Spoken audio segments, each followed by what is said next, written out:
Hey everybody, welcome to the second video in this series where I'm going to play through a full season. The first video, you could see it on the playlist, was the training camp, and now we're going to do a little pregame scouting, and then we're going to jump in to play the first game. So if you're picking up where we left off, I think you guys kind of saw me go through the players. I wanted to take one more look at my opponent, which you can see your team schedule in two places. There's the team schedule here, which gives you a nice little side-scrolling side-by-side view. You can kind of look at your entire season holistically at a quick glance here. You can see we're going to Morristown. And then you can also look at the weekly scores here, which is more of a conference-wide view of everything and kind of scroll through things that way. It's also in the weekly schedule where you can see the box scores. So you can kind of see we haven't played a game yet, so there's no box score, but after the games are played, you can check box scores for all of these games.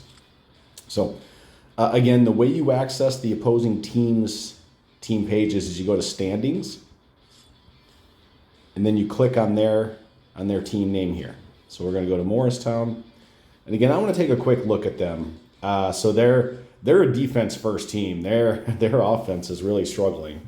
This is going to vary a bit from when you play season to season, if you play different seasons. But each team kind of has their foundation that they build off. So you'll see a relative amount of consistency. You can see they're kind of a middle of the pack team. We have a 10 chemistry. They have an 11. I kind of look for that because chemistry, you're going to see it impacts things like teams are going to play better help defense. They're going to foul less. They're just going to execute their offense better. They're going to do better. They're going to pass more. They're going to do a better job of looking for the good shot. They're going to play better team ball, etc. So what I find is if I have a distinct advantage in team chemistry, I can typically do things like play more aggressively, run more traps, run more full court presses, run more fast breaks, that kind of stuff. I can take more risks because my team is playing together better as a unit. But you can kind of see no real distinct advantages there. And then I just want to take a quick look at their roster. So like Carlton Bonner's their main big man. You see his scoring's a bit low, so this is good. So defensively, this team is solid, but I'm kind of seeing here that I think offensively they might have a hard time scoring against me. Same here. This is Kwame Caster. He's typically their starting power forward. I typically worry about his shooting, and look at his shooting is a bit lower than I would have expected. Sometimes the shooting gets up into the 80s and 90s. Now, he's also strong. He can also rebound, and his inside defense, while not as good as Bonner's, is still pretty solid. So those guys are going to be solid. This is Mose Hawkins. He runs their offense. He's never much of a threat to score, but you kind of see his passing, a bit low. I would typically expect a better passing rating from him. His ball handling and his IQ, not as high as they typically could be for him. So he might not be running the offense as effectively. But again, and you kind of see with their high defensive scores, he does have an 87 on outside defense. And then I want to look at these two guys, Gregory and Nelson. These are probably their two most dynamic scorers, inside outside. Nelson's more of an outside shooter, while Peter Gregory's their three. So he can shoot sometimes. He's also athletic and does a pretty good job of driving to the hoop. But let's see how they graded out after training camp. We'll start with Nelson. Yeah, you see his shooting is over a 91, so I'm going to have to keep an eye on him. I might want to consider some box and one defense where I'm going to be doubling him on the outside, especially if he gets hot shooting. And then let's take a look at Gregory here. Okay, so, his scoring and shooting combined, we got, a 113 between the two of them. He's typically, when he gets above the 70s in both of these is when he really becomes a threat. So I'm not as worried about him, but he does bring good agility and scoring ability, decent. So he's going to be able to drive to the hoop a bit. So I'm going to have to keep an eye on that.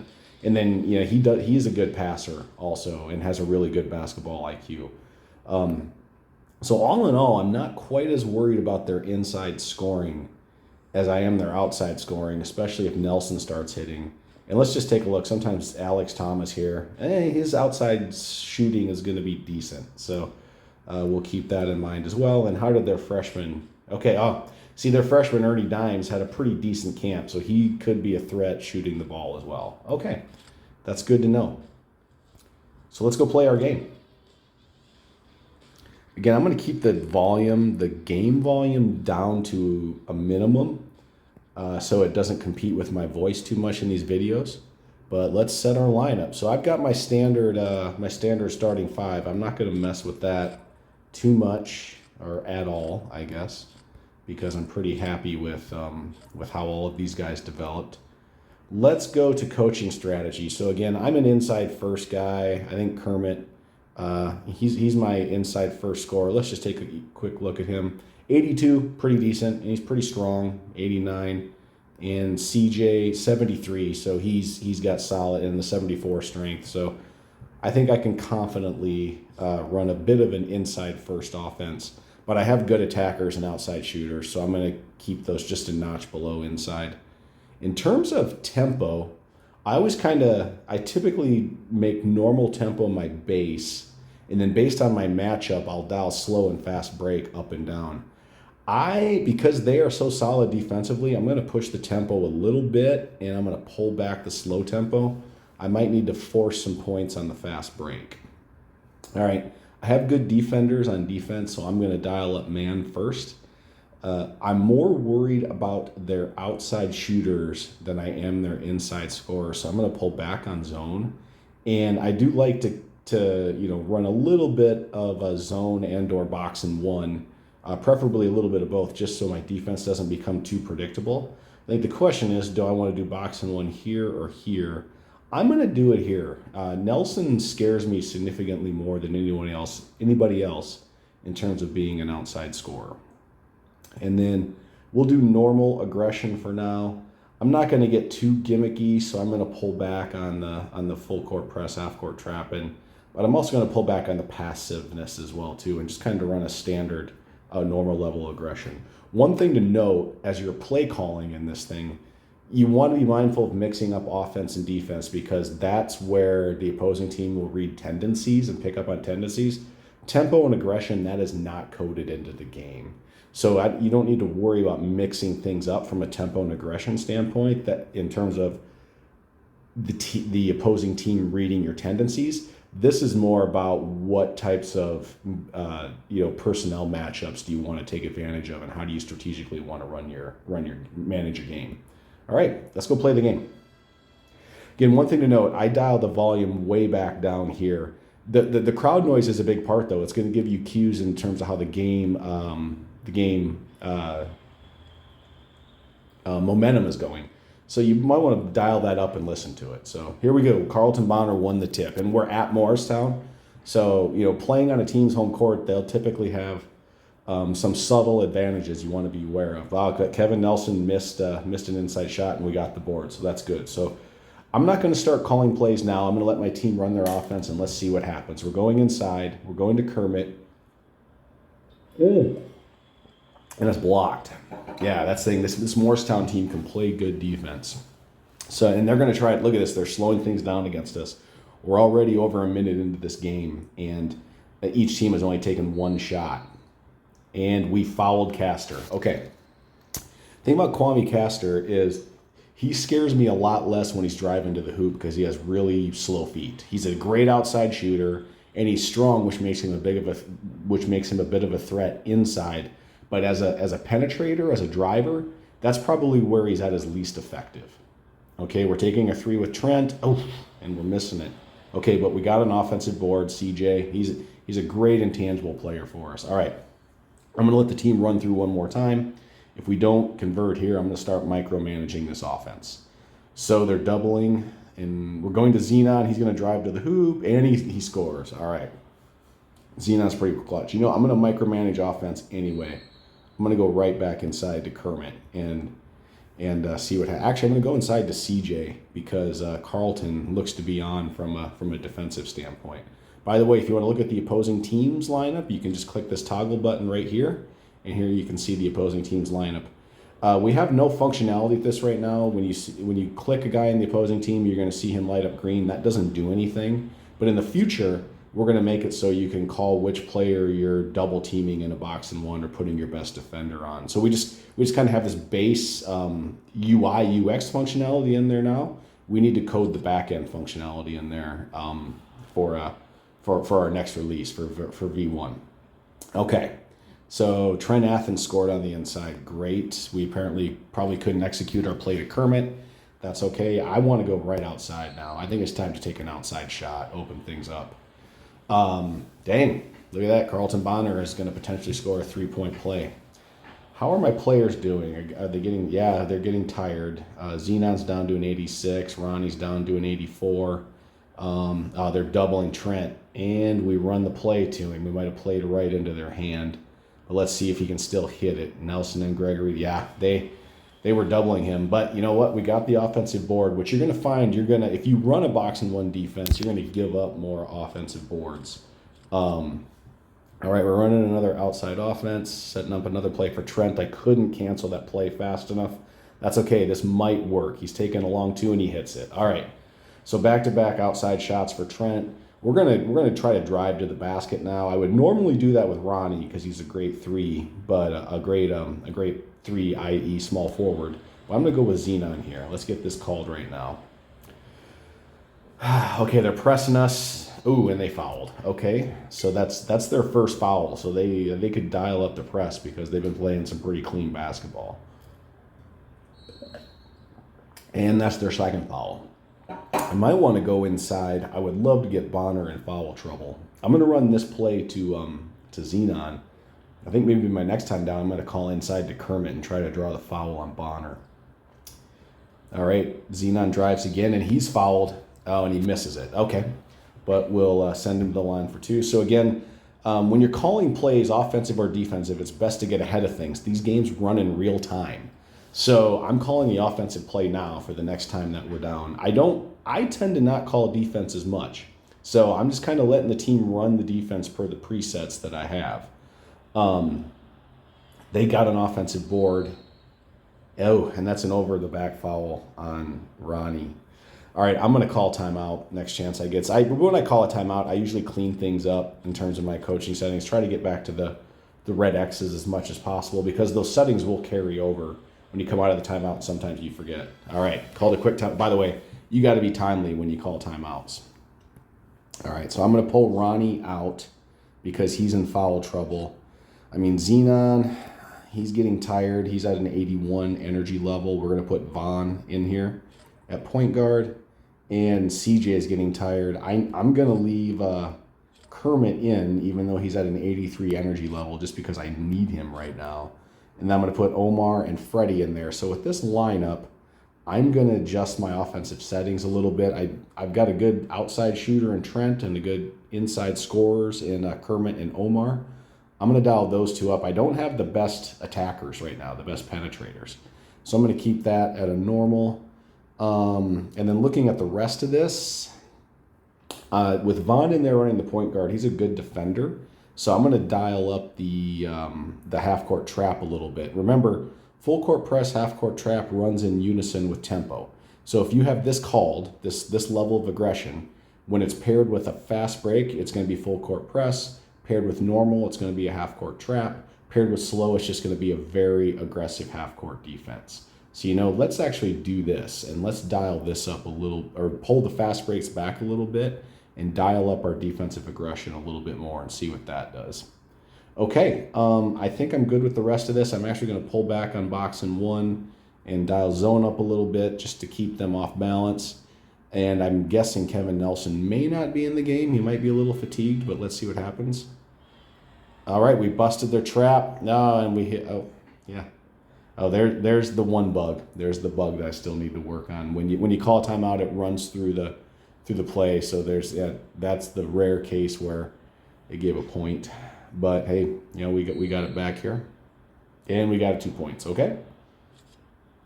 And, Kevin Nelson is still in there, so I got to keep an eye on him. He's at the 3, so who's guarding him? Freddie, who's, I think, a decent defender, if I remember correctly. This is why you got to know your team. I wish I knew if Freddie was a really solid outside defender. I think he's more inside than outside. And looks like we're giving up a 3-point play right here to Jesse Jameson, who's their top backup big man. Yep, and they have a 1-point lead.